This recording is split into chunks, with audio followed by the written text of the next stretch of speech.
شاید وہ یہ کہنا چاہ رہے ہیں کہ اللہ تعالیٰ بڑا غفور رحیم ہے، جو مرضی کر دے رہو بخشش ہو ہی جانی ہے۔ تو سر اگر یہ کسی کا کنسیپٹ ہے نا تو اس کو قرآن کی الف بے نہیں پتا۔ ڈاکٹر اسرار صاحب رحمہ اللہ تعالیٰ میرے استاد ہیں، میں نے ان سے بہت کچھ سیکھا ہے، اللہ تعالیٰ ان کو نیک کاموں کا اجر دے اور ان کی برائیوں سے درگزر فرمائے۔ یعنی وہ بیان القرآن آپ سنیں نا تو لگتا ہے کہ یار قرآن جس طرح نازل ہوا ہے وہ اس طرح پریزنٹ ہو رہا ہے۔ جس نے قرآن نہیں پڑھا نا وہ تو یہی سمجھتا ہے کہ شاید اللہ تعالیٰ کو ایک بوڑھی نانی اماں ہے جس نے یہ لوگ پیدا کیے ہیں اور ایک شغل ملا گیم ہے، اینڈ پہ ساروں کو ہی چھوڑ دے گا۔ جناب اگر یہ معاملہ ہوتا تو انبیاء اور کتابیں آتی۔ امام محمد غزالی نے کیمیائے سعادت میں لکھا ہے کہ جو علماء ممبروں پہ چڑھ کے لوگوں کو یہ بتا رہے ہیں نا کہ اللہ تعالیٰ بڑا غفور رحیم ہے اور وہ سب کو بخش دے گا چاہے جس طرح کی مرضی زندگی گزارو، وہ اصل میں یہ بتانا چاہ رہے ہیں کہ اللہ تعالیٰ کے پیغمبر جھوٹے تھے نعوذ باللہ، ان کے ساتھ جو کتابیں نازل ہوئیں، یہ اس میں جو وعیدیں آئی ہیں کہ جو نافرمان ہیں ان کو دوزخ میں جھونکا جائے گا، یہ سب کا سب جھوٹ ہے اور وہ یہ صحیح کہہ رہے ہیں۔ پھر امام غزالی کہتے ہیں ایسے علماء واجب القتل ہیں۔ میں آج کے کسی میٹھے میٹھے مبلغ کے اوپر قتل کا فتویٰ نہیں لگا رہا، امام غزالی کہہ رہے ہیں کہ جو اس قسم کی رحمت کی آیات سنا سنا کر ان کا غلط مفہوم بیان کر کے خدا سے دور کر رہے ہیں۔ یہ تو یہودیوں کا یہی تو عقیدہ تھا، سورۃ البقرہ میں آتا نا، وہ کہتے ہیں کہ ہمیں اللہ تعالیٰ چند دنوں کے لیے ڈالے گا دوزخ میں پھر نکال لے گا، ہم تو اللہ کے چہیتے ہیں۔ اللہ تعالیٰ ماتا تم نے کوئی عہد لیا ہوا ہے اللہ سے؟ سورہ بقرہ شروع میں اسی لیے ہے کہ تم سے ایک پہلے تم سے زیادہ لاڈلی امت تھی، اس حوالے سے کہ اس میں زیادہ پیغمبر آئے، 3 کتابیں نازل ہوئی، توراۃ زبور انجیل۔ لیکن جب انہوں نے ہم سے روگردانی کی تو ہم نے دیکھو اسے ضربت علیہم الذلۃ والمسکنہ، ان پہ ایسی ذلت اور مسکنت آج تک طاری ہے۔ تو سر یہ باتیں کرنا تھانے دار والا معاملہ نہیں، قرآن کا اسلوب بھی بڑا سخت ہے، اس میں کوئی شک نہیں۔ اور میں اکثر بتاتا ہوں 2011 کی بات ہے، ہمارے محلے میں یہ ایک مسجد یعنی لڑکیوں کا ایک مدرسہ ہے اہل حدیث کا، تو وہاں پہ ایک آنٹی ہیں جو ڈاکٹر فرحت ہاشمی کی کلاس فیلو ہیں، اسٹوڈنٹ نہیں کلاس فیلو ہیں، تو رمضان میں دورہ قرآن کرواتی تھی۔ تو میں نے اپنی وائف کو کہا، اس وقت 3 بچے تھے ماشاءاللہ 4 ہیں، میں نے کہا میں بچے سنبھالتا ہوں، تم نہ رمضان میں پورا قرآن گو تھرو کرو۔ وہ صبح 9 سے لے کے 12 بجے تک ایک پارہ کور کرواتی تھی، پورے رمضان میں قرآن ختم۔ میں کہا تیری جدی پشتی کسی نے پورا قرآن نہیں ترجمے نال پڑھا ہونا اس طریقے نال، تو تے اللہ دی بندی پڑھ لے۔ اچھا جب وہ قرآن پڑھ کے مکمل ہو گیا کورس، میں نے اس کو کہا کہ تم نے کیا سیکھا؟ اس نے ایک جملے میں کنکلوڈ کیا، اس نے کہا جی مجھے جس خدا کا تعارف کروایا گیا تھا نا اس معاشرے کی طرف سے اور میرے ماں باپ کی طرف سے، وہ خدا کوئی اور ہے، اور جو خدا قرآن میں ہے نا وہ کوئی اور ہے۔ میں نے کہا کیا مطلب؟ اس نے کہا خدا تو بڑا ڈاڈا ہے۔ یہ تھانے دار اور یہ وہ اس طرح کے ٹرمز ریوائز کر رہے ہیں، آپ ذرا قرآن تو پڑھ کے دیکھیں۔ قیامت کے دن اللہ نے اپنا نام کیا رکھا ہوا ہے؟ للہ الواحد القہار، لمن الملک اليوم، للہ الواحد القہار۔ آج کے دن کس کی بادشاہت ہے؟ اس اکیلے قہار کی جو سب پہ چھایا ہوا ہے۔ سورۃ المومن میں آتی ہے آیت، جسے سورہ غافر بھی کہتے ہیں۔ پھر صحیح بخاری میں حدیث ہے، نبی صلی اللہ علیہ وآلہ وسلم ایک چوراہے سے گزرے، کچھ اصحاب جو ہیں وہ ہنس رہے تھے، آپ رک گئے، آپ نے فرمایا جو کچھ میں جانتا ہوں نا تم جانتے ہوتے تو بہت کم ہنستے، زیادہ روتے۔ تو نبی علیہ السلام کا تو مبارک زندگی میں تو بڑی سنجیدگی ہے۔ اگر کوئی یہ سمجھتا ہے کہ بغاوت کی زندگی گزارے، اپنی مرضی کی زندگی، نہ، دنیا جو اللہ کی مرضی کی گزارے گا آخرت پھر وہ اس کی مرضی کی ہوگی، لیکن جو اپنی مرضی کی دنیا گزارے گا آخرت پھر اللہ کی مرضی کی ہوگی، یعنی دوزخ میں۔ وَلِعَوْذُ بِاللَّهِ تَعَالَى اللہم اجرنا من النار۔ یہ اتنا معاملہ آسان نہیں ہے۔ اللہ تعالیٰ سورہ حجر میں فرماتا ہے، اعوذ باللہ من الشیطان الرجیم، نبی عبادی انی انا الغفور الرحیم۔ اے نبی علیہ السلام میرے بندوں کو خبر دے دو کہ میں بڑا بخشنے والا مہربان ہوں، لیکن پھر ساتھ ہی فرمایا کہ ان کو یہ بھی بتا دو کہ میرا عذاب وہ بھی بہت سخت ہے، بیلنس کرو۔ باقی یہ ٹھیک ہے، بخاری مسلم کی حدیث ہے کہ نبی علیہ السلام نے فرمایا کہ اللہ تعالیٰ نے مخلوقات کی پیدائش سے پہلے اپنے پاس عرش پہ یہ عبارت لکھ لی تھی کہ میری رحمت میرے غضب پہ سبقت لے جانے والی ہے، لیکن کس معاملے میں؟ باغیوں کے لیے نہ، ان لوگوں کے لیے جو پوری ایفرٹ پٹ کریں پھر بھی ان سے معاملات سیدھے نہ ہو، اللہ کی طرف رجوع لائیں۔ قرآن میں کہیں یہ نہیں ہے کہ ڈٹ کے گناہ کرو، باغی بنے رہو میں توبہ قبول کروں گا۔ قرآن میں ہمیشہ آیا ہے کہ آپ غلطی کر بیٹھو، اللہ کی طرف رجوع لاؤ، اس کے بعد اپنی اصلاح کرو، اللہ تعالیٰ کو بخشنے والا مہربان پاؤ۔ اسی پہ میرا مسئلہ نمبر 18 ہے، گناہ کبیرہ اور توبہ کا بیان، اور وہ آیت نمبر بھی 17 اور 18 ہی ہے سورۃ النساء کی۔ میں وہ پڑھ بھی دیتا ہوں۔ اعوذ باللہ من الشیطان الرجیم، بسم اللہ الرحمن الرحیم۔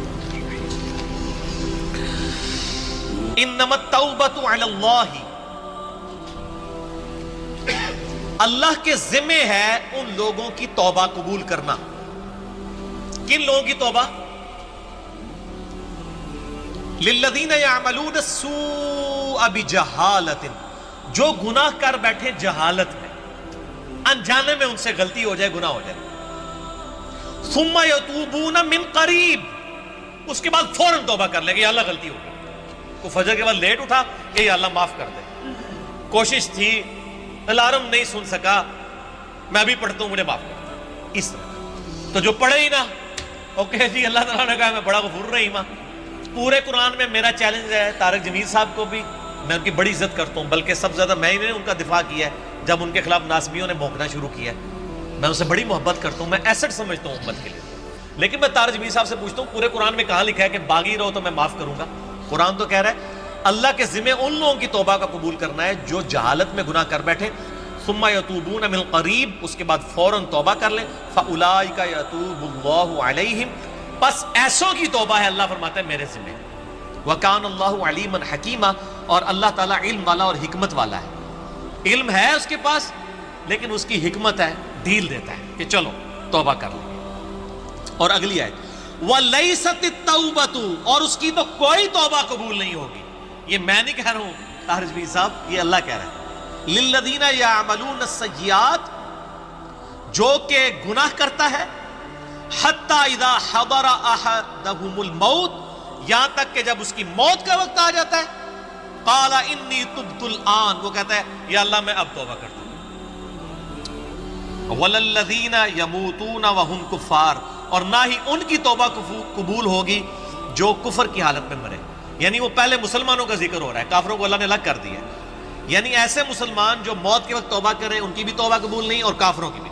اولئک اعتدنا لهم عذابا الیما، ایسے لوگوں کے لیے ہم نے دردناک عذاب تیار کر رکھا ہے۔ اللہم اجرنا من النار، اللہم اجرنا من النار، اللہم اجرنا من النار، اللہم من احییتہ منا فاحیہ علی الاسلام ومن توفیتہ منا فتوفہ علی الایمان۔ تو یہ تو دیکھ لیں، یہ تو قرآن کی ڈاکٹرائن ہے، آپ اس کو تھانے داری والی معاملہ کہہ رہے ہیں اور یہ کر رہے ہیں۔ باقی ٹھیک ہے کہ اگر ایک بندہ گناہگار ہے آپ اس کو یہ کہیں کہ توبہ کر کے اللہ کی طرف آؤ، وہ 99 قتل والا واقعہ بھی ہے نا بخاری مسلم میں، ہم نہیں کہہ رہے مایوسی پیدا کریں، لیکن ہم کہہ رہے خام خواہ لوگوں کو امیدیں بھی نہ دلائیں۔ اور جو سیدنا علی کا قول ہے کہ انسان سویا ہوا ہے جیسے ہی مرے گا جاگ اٹھے گا، اوہ یہ کیا ہو گیا، اے نہ ہو جائے کام نہ پا دو، ڈرانے میں ہی عافیت ہے نا۔ اور آپ کا ڈر کا غلبہ ہی ہوگا تو تب آپ گناہوں سے بچیں گے، صرف خوشخبریوں سے نہیں بچیں گے، ٹھیک ہے۔ میں آپ سے کہتا ہوں اگر دنیا میں یہ آفر کی جائے اللہ کی طرف سے کہ جو مرضی یاشی کرو عذاب کوئی نہیں ہوگا لیکن جنت نہیں ملے گی، سارے کہنے کے جنت ہی کئی لوڑ آتی ہے جنت بنا لینا،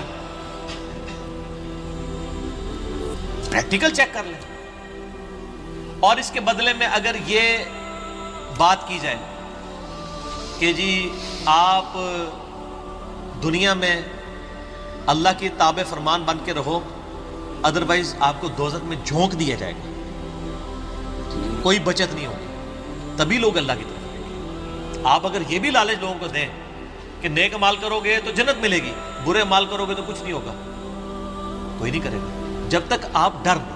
اور یہ نیک بندوں کی اللہ نے نشانی بتائی ہے، وہ دعا کرتے ہیں ربنا اصرف عنا عذاب جہنم ان عذابها کان غراما، سورۃ الفرقان میں جو مسئلہ 120 ہے، اہل ایمان کی 12 خصوصیات، میں نے پورا لیکچر ریکارڈ کروایا ہے۔ ایک خصوصیت یہ کہ وہ دعا کرتے ہیں اے اللہ ہم سے دوزخ کا عذاب پھیر دے، وہ تو ہمارے گلے کا پھندا بن چکا ہے، لٹکتی تلوار ہے۔ اہل ایمان تو ہر وقت ڈرتے رہتے ہیں۔ اللہم اجرنی من النار کیوں وظیفہ تعلیم کیا گیا ہے؟ جامعہ ترمذی میں حدیث ہے سیدنا عثمان جن کو 3 دفعہ جنت کی بشارت ملی ہے، جب قبرستان جاتے تھے اتنا روتے تھے کہ داڑھی آنسوؤں سے تر ہو جاتی تھی۔ لوگ کہتے تھے یہ کیا؟ تو انہوں نے کہا میں نے نبی علیہ السلام سے خود سنا ہے کہ قبر آخرت کی منزلوں میں سے پہلی منزل ہے، جس کی یہ منزل کامیاب ہوئی اس کی اگلی آسان ہوتی چلی جائے گی، اور جو اس میں پھنس گیا اس کی اگلی مشکل در مشکل ہوگی۔ تو حضرت عثمان کو سمجھ آ گئی تھی یہ تھانے داری والا کنسیپٹ، جو آپ نے اس کو نام دیا۔ ہم تو تھانے داری نہیں کہتے، ظاہر ہے خدا نے دنیا بنائی ہے اور وہ اسٹیبلش کرنا چاہتا ہے کہ لوگ میرے تابع فرمان ہو، گنڈا گردی کرنے کے لیے تو اس نے دنیا نہیں بنائی ہے۔ تو یہ بڑا کریٹیکل ایشو ہے، اور اس معاملے میں نا مجھے بڑا دکھ ہوتا ہے اس قسم کے واعظین سے، وہ اللہ تعالیٰ کی رحمت کی آڑ میں لوگوں کو اس طرف مائل کر دیتے ہیں کہ وہ الٹا جنہوں کہتے ہیں نا کہ وہ گاٹے فٹ ہونے لیے تعلیمات ہو جاتی ہیں، اس سے لوگ پھر نیگیٹو رزلٹ نکالتے ہیں۔ آپ بیلنس بیان کریں، ہم کبھی نہیں کہتے کہ آپ جو ہے نا وہ اس قسم کی باتیں بیان کریں کہ جس کی وجہ سے لوگ اللہ تعالیٰ سے متنفر ہوں۔ آپ دونوں طرف کے مسائل کو بیان کریں۔ اسی قسم کی آیات جو ہے نا وہ یہ آگے سورۃ النحل کی آیت نمبر 119 ہے، ثم ان ربک للذین عملوا السوء بجہالۃ، پھر اس کے بعد تمہارا رب ان لوگوں کے بارے میں جو جہالت میں گناہ کر بیٹھے، جو لوگ ثم تابوا، اس کے بعد وہ توبہ کر لیں، من بعد ذالک، گناہ کرنے کے بعد، وَأَصْلَحُوا، اور اپنی اصلاح کر لیں، ان ربک من بعدها لغفور رحیم، بے شک اللہ تعالیٰ اس کے بعد ضرور غفور رحیم ہے۔ کس کے بعد؟ جو اللہ کی شرطیں پوری کرے گا۔ کیا شرط ہے؟ جہالت میں گناہ ہوا، پھر اس کے فوراً بعد توبہ کی اور اپنی اصلاح بھی کر لی، خالی چھڑی توبہ نہیں۔ یا ایھا الذین آمنوا توبوا الی اللہ توبۃ نصوحا، اے ایمان والو اللہ کی طرف ایسی توبہ کرو جیسا کہ توبہ کرنے کا حق ہے۔ اب یہ ڈاکٹرائن کلیئر ہوگی، جو توبہ کرے وہ اصلاح کرے، ان ربک، بے شک تیرا رب، من بعدہا، اس کے بعد لغفور رحیم، ضرور بخشنے والا مہربان ہے۔ میرا چیلنج ہے، قرآن میں کہیں یہ نہیں ہے کہ آپ باغی ہو جائیں، اسی طرح زندگی گزاریں۔ ترمذی میں روایت ہے کہ موت کے غرغرے سے پہلے توبہ قبول، لیکن کس کو پتہ ہے کہ کس وقت موت کا غرغرہ آ جائے گا؟ تو اس قسم کی باتوں سے ڈیسیو نہیں ہونا چاہیے، ایسے واعظین کی ان کو بھی سمجھانا چاہیے، اور میں ان سے یہ کہوں گا قرآن پڑھیں، تو آپ کو پتہ چلے گا کہ آپ کی ڈاکٹرائن جو ہے وہ بالکل کتاب و سنت کے خلاف ہے۔ ٹھیک ہو گیا؟ قل اننی ہدانی ربی الی صراط مستقیم، اے نبی تم فرماؤ بے شک مجھے تو ہدایت کا راستہ دکھا دیا ہے میرے رب نے، وَأَنَّ هَذَا صِرَاطِي مُسْتَقِيمًا، اور بے شک یہ ہے میرا راستہ جو کہ سیدھا ہے، فَاتَّبِعُوهُ، اس کی پیروی کرو، وَلَا تَتَّبِعُوا السُّبُلَ، اور ادھر ادھر کے راستوں کی پیروی مت کرنا، فَتَفَرَّقَ بِكُمْ عَنْ سَبِيلِي، وہ تمہیں جدا کر دیں گے، دور کر جائیں گے میرے راستے سے، اللہ کے راستے سے۔ ذالکم وصاکم بہ، یہ ہے وہ جس کا تمہیں حکم دیا جاتا ہے، لعلکم تتقون، تاکہ تم پرہیزگاری کی روش اختیار کر سکو۔ یہ سورہ الانعام کی آیت نمبر 153 میں اللہ تعالیٰ نے اپنے پیغمبر کی مبارک زبان سے بتایا کہ صراط مستقیم کو فالو کرنا ہے، اور وہ سیدھا راستہ سنگولر کے سیغے میں۔ اکثر لوگ کہتے ہیں نا یہ صراط الذین انعمت علیہم، تو سارے نیک لوگوں کے راستے، نیک لوگوں کا راستہ، اور وہ پہلے آیا اہدنا الصراط المستقیم، اے اللہ ہمیں سیدھے راستے پر چلا، صراط الذین انعمت علیہم، راستہ وہ والا جس پہ نیک انعام یافتہ لوگ چلے۔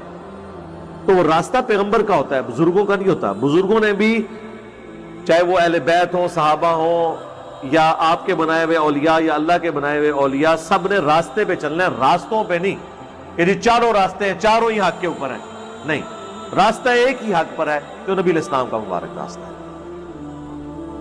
یہ آیت تلاوت کی آپ نے حدیث ہے مسند احمد کے اندر، مشکات میں بھی آپ کو پہلی جلد میں کتاب و سنت کو مضبوطی سے پکڑنے والے چیپٹر میں مل جائے گی کہ نبی علیہ السلام نے زمین پہ ایک سیدھی لکیر کھینچی، اس کے دائیں بائیں ٹیڑھی لکیریں کھینچی، اور پھر آپ نے کہا وَأَنَّ هَذَا صراطی مستقیمہ، یہ ہے میرا راستہ جو کہ بالکل سیدھا ہے، اس کی پیروی کرو، ارد گرد کے ٹیڑھے راستوں کی پیروی نہ کرو، وہ تمہیں اللہ کے راستے سے ہٹا دیں گے۔ یہ ہے وہ جس کی اللہ تمہیں وصیت کرتا ہے تاکہ تم ڈر سکو۔ اور پھر آپ نے کہا یہ ٹیڑھے راستے، اور سنن ابن ماجہ میں جامعہ ترمذی میں موجود ہے، نبی علیہ السلام نے 2 لکیریں اس طرف کھینچی اور 2 اس طرف، کنیاں ہو گیا 4۔ آپ فرمایا اے 4 گھمرائی دے رستے نے، اے سینٹر والا جڑا ہے نا میرا رستہ ہے، ٹھیک ہے جی، چاروں حق پہ نہیں ہے، یعنی یہ ہم 4 اماموں کو مانتے ہیں، اماموں کے نام پہ بنائے ہوئے فرقوں کو کہہ رہے ہیں کہ وہ غلط ہے۔ جیسے ہم عیسائیت کا انکار کرتے ہیں، جیزس کرائسٹ عیسیٰ ابن مریم کو تو ہم وجیہن فی الدنیا والآخرہ ومن المقربین مانتے ہیں، الحمدللہ۔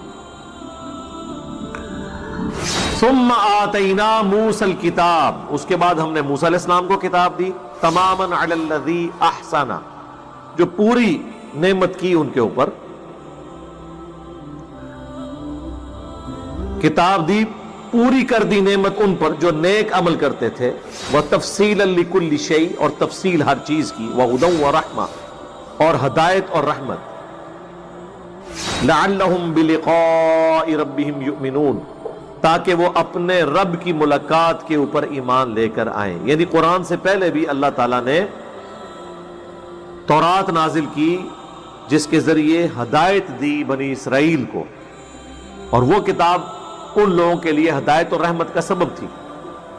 وَهَذَا كِتَابٌ أَنزَلْنَاهُ، اور یہ ہے کتاب جو ہم نے نازل کی، مبارکن، برکت والی، فَاتَّبِعُوهُ، پس اس کتاب کی پیروی کرو، وَاتَّقُوهُ، اور اللہ سے ڈرو، لَعَلَّكُمْ تُرْحَمُونَ، تاکہ تم پر رحم کیا جائے۔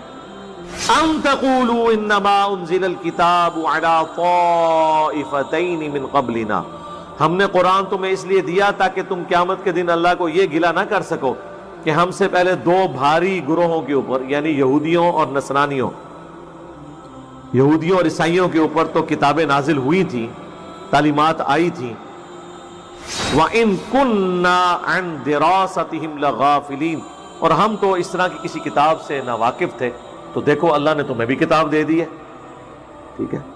ہوتا یہی ہے نا کہ جب تک کوئی چیز نہیں ہوتی پھر بڑا اچھا بہانہ ہوتا ہے کہ جی ہمیں بھی بتایا ہوتا، دیکھتے جی ہم کس طرح جو ہے وہ اس رائے حق پہ چاہ، ہمیں تو پتہ ہی نہیں چلا جناب، ہمیں بھی لوگ کہتے ہیں جناب اچھا دیہڑی ہوں درس پہلے نہیں دسیا، چلو ہوں دستے آ جاؤ، ٹھیک ہے، یہ وہی چیز ہے۔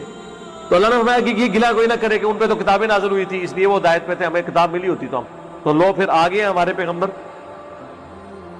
او تقولوا، یا تم پھر کہنا شروع کر دو، لو انا انزل علینا الکتاب، کہ اگر ہم پہ کوئی کتاب نازل ہوئی ہوتی نا، لکننا اہدی منہم، ہم یہود و نصارہ سے زیادہ ہدایت پہ ہوتے۔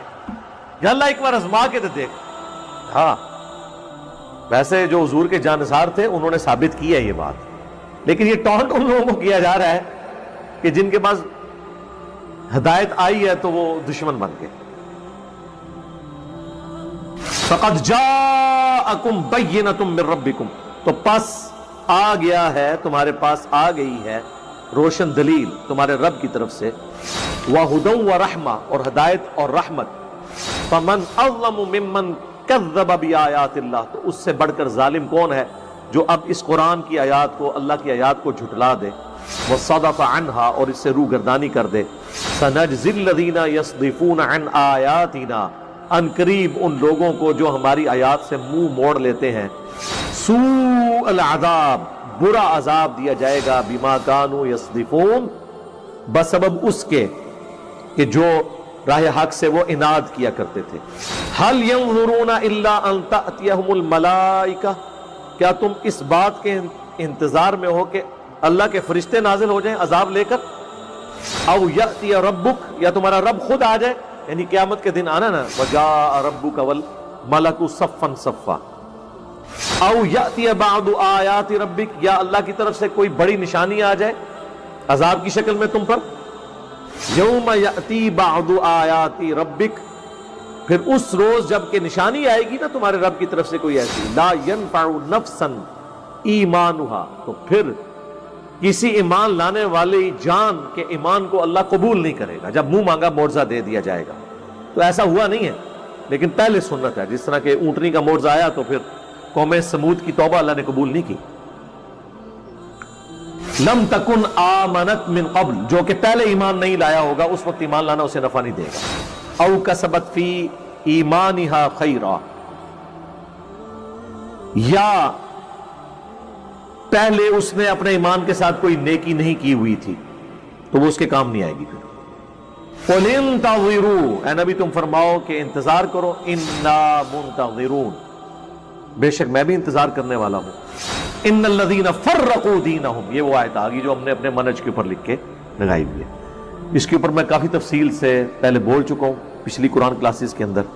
یہ تو ایک آیت ہے کہ اس پہ ہم کتنی دفعہ بولیں، ہماری پوری دعوت ہی یہی ہے کہ فرقہ واریت سے بچ کے آپ نے اسلام کی طرف آنا ہے. بے شک وہ لوگ جنہوں نے دین میں فرقے بنا لیے، وَكَانُوا شِيَعًا، اور گروہوں میں بٹ کے، لَسْتَ مِنْهُمْ فِي شَيْءٍ، اے نبی آپ کا ان سے کوئی تعلق نہیں ہے. اِنَّمَا أَمْرُهُمْ إِلَى اللَّهِ، ان کا معاملہ اللہ کے سپرد. ثُمَّ يُنَبِّئُهُمْ بِمَا كَانُوا يَفْعَلُونَ، پھر اللہ تعالیٰ انہیں خبر دے دے گا جو دنیا میں وہ کرتوت کیا کرتے تھے. یہ ویسے تعویل خاص کے اعتبار سے تو یہود و نصارہ کے بارے میں، لیکن تعویل عام میں جنہوں نے بھی دین میں فرقے بنائے ان کے اوپر یہ فٹ ہے کہ اللہ کے نبی کا تعلق ان کے ساتھ نہیں. بھئی یہود و نصارہ اگر فرقے بنائیں ان کے ساتھ اللہ کے نبی کا تعلق نہیں اور مسلمان بنائیں تو نہیں ہوگا. جسے فٹ اسے گفٹ. من جاء بالحسنہ، جو کوئی قیامت کے دن نیکی لے کر آیا ایک، فَلَهُ عَشْرُ أَمْثَالِهَا، تو اللہ تعالیٰ اس کو 10 گنا لوٹائے گا، اس کا ثواب 10 کے. وَمَنْ جَاءَ بِالسَّيِّئَةِ، اور جو کوئی ایک گناہ لے کے آئے گا، فَلَا يُجْزَى إِلَّا مِثْلَهَا، تو اس کو ایک کے بدلے ایک ہی برائی کا وبال چکھنا پڑے گا. یہ اللہ کی رحمت ہے. سبحان اللہ بحمدہ عدد خلقی ورضا نفسی وزنت عرشی ومداد کلماتی. وہم لا یظلمون، اور ان پر ظلم نہیں کیا جائے گا.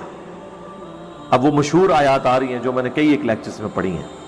قل اننی ہدانی ربی الی صراط مستقیم، اے نبی تم فرماؤ بے شک مجھے تو ہدایت کا راستہ دکھا دیا ہے میرے رب نے، سیدھے راستے کی طرف میری رہنمائی کر دی ہے.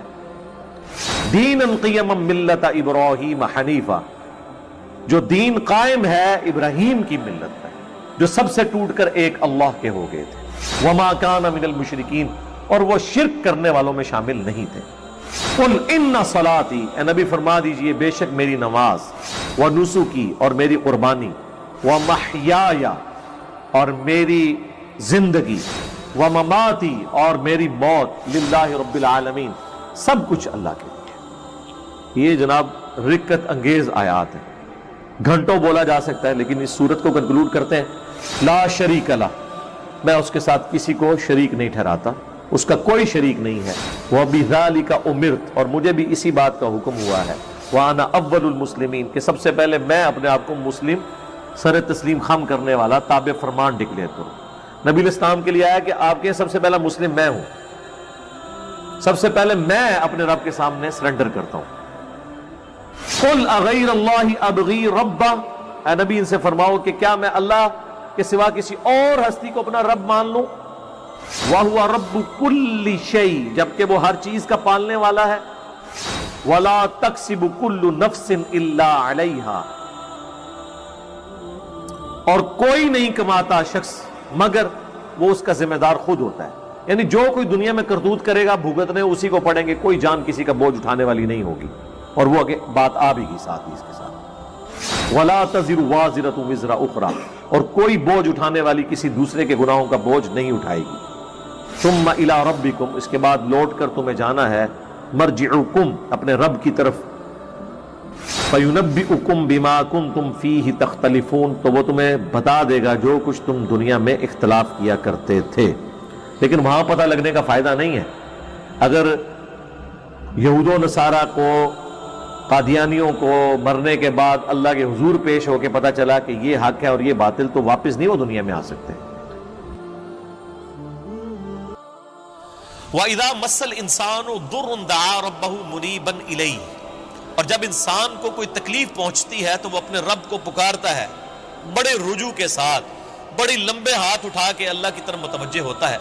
ثُمَّ إِذَا خَوَّلَهُ نِعْمَةً مِّنْهُ، جب ہم اسے اپنی طرف سے نعمت عطا کر دیتے ہیں، نَسِيَ مَن كَانَ يَدْعُو إِلَيْهِ مِن قَبْلُ، تو وہ ایسا بھول جاتا ہے جیسا کہ اس نے کبھی ہمیں پکارا ہی نہیں تھا. یہی ہوتا ہے.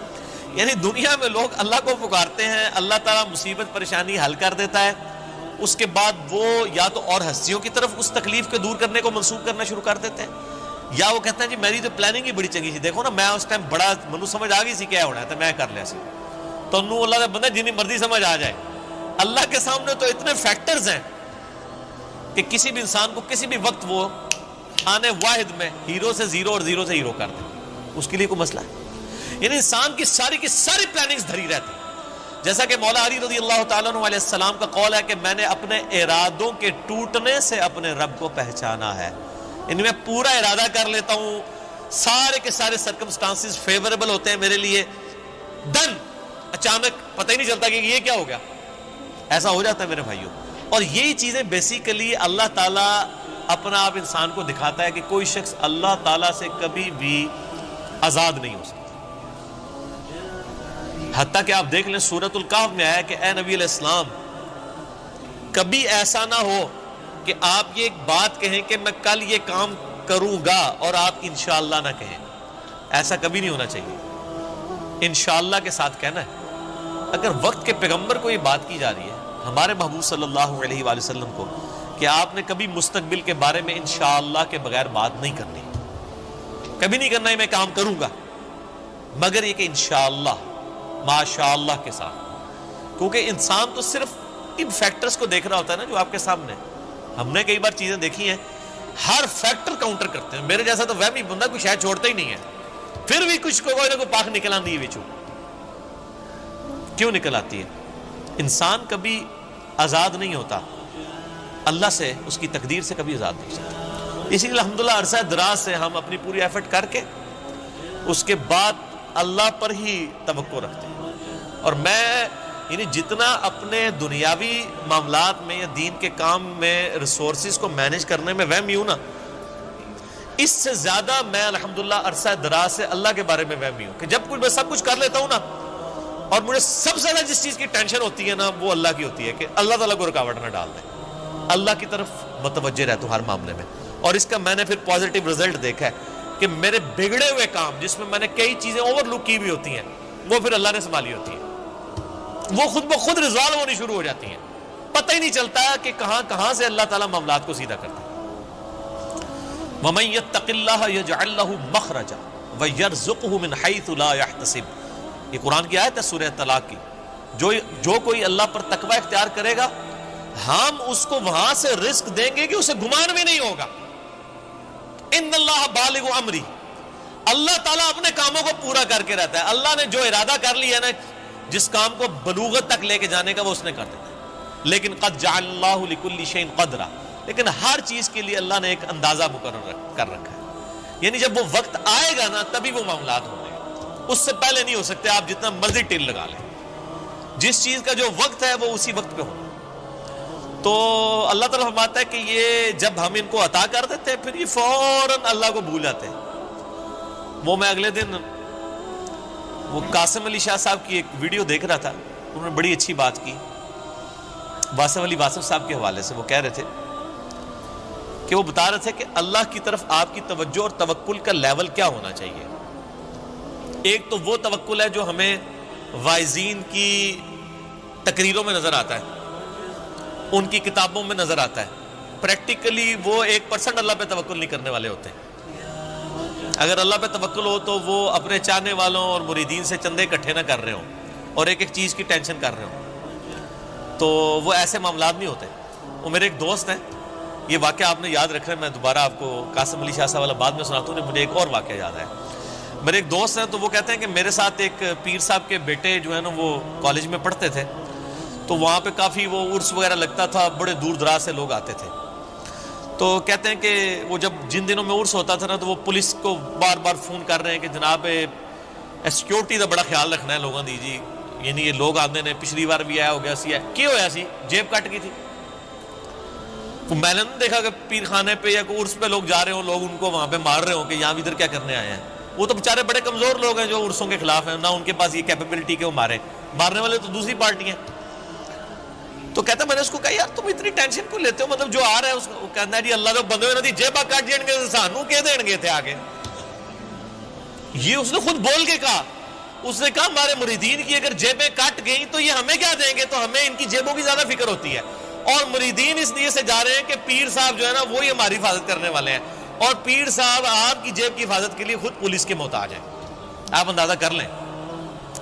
اور وہ قاسم علی شاہ صاحب کہنے لگے کہ وہ واصف علی واصف صاحب ایک مجلس میں فرما رہے تھے کہ اللہ کے بندوں میں اور دنیا داروں میں کیا فرق ہوتا ہے۔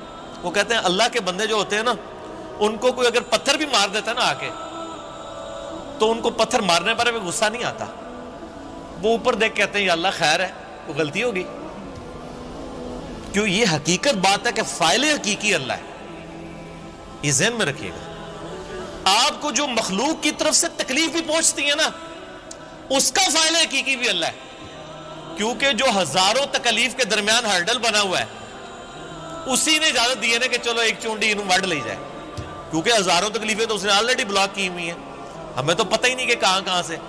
آپ نے اگر یہ چیز دیکھنی ہے تو آپ حیران ہوں گے کہ چھوٹے بچوں کا بڑا ہو جانا یہ معجزے سے کم نہیں ہے۔ بچے جس طرح اندھوں کی طرح بھاگتے ہیں، ایک کن پٹی پہ صرف ایک جو ہے کارنر لگنے کی مار ہے نا بچے کی ڈیتھ، بڑا بندہ مر جاتا ہے۔ کس طرح بستروں سے گرتے ہیں، جا کے کبھی کہیں گرتے ہیں، سیڑھیوں سے نیچے گر جاتے ہیں، کہیں جا کے لگتے ہیں، کبھی کچھ ٹوٹ جاتا ہے، کبھی ادھر آ کے بندہ کہتا ہے اوہ شکر ہے جی بس نیڑے ہی بچا ہے، اللہ سے بنو اللہ نے بچایا ہوتا ہے، ہمیشہ ہی بچ جاتا ہے بندہ۔ کتنے بچوں کی آنکھیں نکل جاتی ہیں بچپن میں، ورنہ تو آدھے ادھر جو ہے وہ کانے ہی بیٹھے ہوئے ہوں۔ یہ اللہ نے بڑے کیے ہوتے ہیں، یہ اللہ قرآن پاک میں آیات ہیں، اللہ فرماتا ہے کہ ہم نے فرشتے معمور کیے ہوئے انسانوں کی حفاظت کے اوپر، یہ ساری چیزیں اللہ لے کے چل رہا ہوتا ہے۔ لیکن اللہ فرماتا ہے جب ہم تکلیف دور کر دیتے ہیں پھر کہتے ہیں یہ تو کوئی کہہ دیتا ہے بزرگوں نے کیا ہے، کوئی کچھ کہہ دیتا ہے، کوئی کچھ کہہ دیتا ہے۔ وہ ایک مجھے لطیفہ یاد آ گیا، وہ ایک بندہ جو ہے وہ سمندری طوفان میں پھنس جاتا ہے، اور جب وہ ڈوبنے لگتا ہے تو کہتا ہے یا اللہ منو بچا لے، میں دیکھ دیا گا تیرے نام دی، ٹھیک ہے جی، تو اللہ تعالیٰ بچا لیتا ہے۔ تو وہ پھر کنارے آ کے کہتا ہے جی، وہ تو پھر ظاہر ہے اس نے مکر ہی جانا ہوتا ہے، جو اللہ تعالیٰ ہے کہ جب ہم ان کی تکلیف دور کرتے ہیں پھر یہ بھول جاتے ہیں ہمیں۔ تو کنارے پہ پہنچ کے کہتا ہے کیڑی دیکھ، کوئی دیکھ شیک نہیں ہو۔ تو وہ پھر ایک اور ہچکولا اس کو آتا ہے، تو پھر وہ سمندر میں کہتا ہے نہیں یا اللہ میں پوچھ رہا تھا مٹھی کے لونی، ٹھیک ہے، کیڑی دیکھ تو مراد ہے مطلب نہیں، یہ اللہ نے تو نہیں دھوکھا دیتا جا سکتا ہے، دنیا ہی دھوکھا دیتا جا سکتا ہے کہ میٹھی دیکھ یا نمکین۔ تو یہ وہی چیز ہے، اللہ تعالیٰ فرماتا ہے کہ یہ جب ہم ان کی تکلیف دور کرتے ہیں تو اس طرح بھول جاتے ہیں کہ جیسا کہ ہمیں کبھی پکارا ہی نہیں تھا۔ وَجَعَلَ لِلَّهِ أَنْدَادًا، اور اللہ کے مقابلے پہ اور ہستیاں کھڑی کر دیتے ہیں کہ یہ انہوں نے کیا ہے۔ بچہ اللہ نے دیا ہوتا ہے، کہتے ہیں نہیں وہ ان کی وجہ سے ہوا ہے، لِيُضِلَّ عَنْ سَبِيلِهِ، تاکہ بہکا دیں اللہ کی راہ سے۔ حقیقت بات ہے کہ یہ شیطان انسان کے دل میں یہ وسوسہ ڈالتا ہے کہ یہ فلاں کی وجہ سے ہوا ہے۔ آپ ہندوؤں کے پاس چلے جائیں، وہ بھی یہی کلیم کرتے ہیں کہ جی ہم فلاں مندر میں گئے تھے تو ہمیں اولاد ہوگی، حالانکہ اللہ دے رہا ہوتا ہے۔ لیکن شیطان جو ہے وہ اینڈ ٹائم پہ ایسا وسوسہ ڈالتا ہے کہ انسان اور ہستیوں کی طرف اسے منسوخ کرنا شروع کر دیتا ہے۔ ہم نے تو کئی ایسے دیکھے ہیں جو لوگوں کو بچے دے رہے ہیں لیکن خود بے اولاد ہوتے ہیں، ان کو کہ آپ کیوں نہیں اولاد ہو رہی ہے۔ سورہ شورا کا آخری رکوع پڑھ لیں، اللہ فرماتا ہے اللہ جسے دیتا ہے بیٹے دیتا ہے، جسے چاہتا ہے بیٹیاں دیتا ہے، جسے چاہتا ہے دونوں دیتا ہے، اور جسے چاہتا ہے محروم رکھتا ہے۔ نبی علیہ السلام کی صرف ایک بیوی ہے جس سے اولاد ہے، سیدہ خدیجہ سے، یا ایک ماریہ قبطیہ سے سیدنا ابراہیم علیہ السلام پیدا ہوئے، وہ بھی فوت ہو گئے، باقی آپ کی ساری بیویاں بے اولاد ہیں۔ کیا نبی کی بیویوں کی خواہش نہیں تھی کہ ان کی اولاد ہو؟ اللہ کی مرضی۔